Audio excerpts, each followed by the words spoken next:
the way I saw the world was people winning the race. And I tried to win the race, but I did not win the race. I would always come sort of like maybe out of 25 out of 50.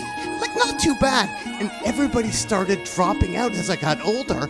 So as I got older, it would be, I'd come 25th, but there'd only be 25 people in the race. And eventually the race would happen and I'd come 15th. There'd only be 15 people in the race. And then I would come 10th, and there would only be 10 people in the race. And then I would come 9th, and there was only 9 people in the race. And then, well, if we ran a race today, I might come in first or second because everybody else has dropped out.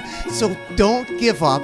Keep trying. Don't think you're going to come last. Probably then when I was 10, I thought, I wasn't bad, but as I got older, I thought I was bad. And then now, maybe I have a chance to win the race, so keep running. So from 10 years old, I think things get obscured, so don't believe your 10-year-old self. And how do you protect your inner child and you stay like your real self?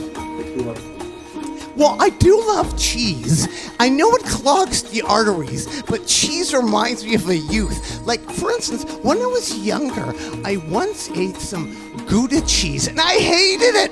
And I spat it out the window of my Datsun 510, my dad's Datsun 510, and it remained there as a stain on the window for years. So every time I looked at that window of my Datsun 510 by my dad, I thought of my youth. So now the Datsun 510 is long gone, but every time I think of Gouda cheese or cheese in general, I think of my youth. I got a disease. I'm addicted to cheese, but now I eat salads.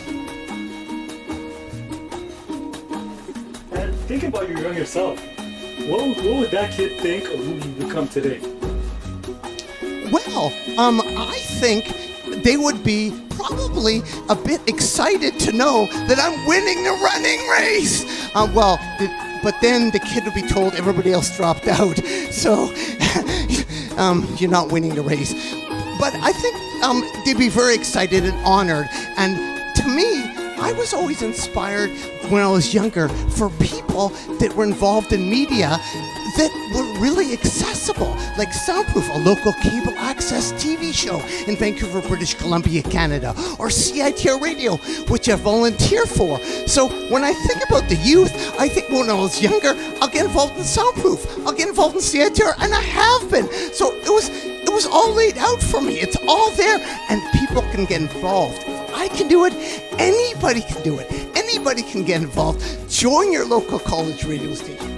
Join your local cable access station. Do a podcast. Do something on the internet. For an example, I once did an interview with Nirvana. I played it, the audio only, on CITR Radio. An audio only interview. Nobody phoned in. Nobody. This is 1994. Nobody cared. A lot of kids come to me these days and say stuff like, oh my God, I did an interview. I only got 4 views. I'm like, that's 4 more people than heard my Nirvana interview in 1994. So just keep with it. Keep going. Keep doing it. And do Montreal. Oh, that's it.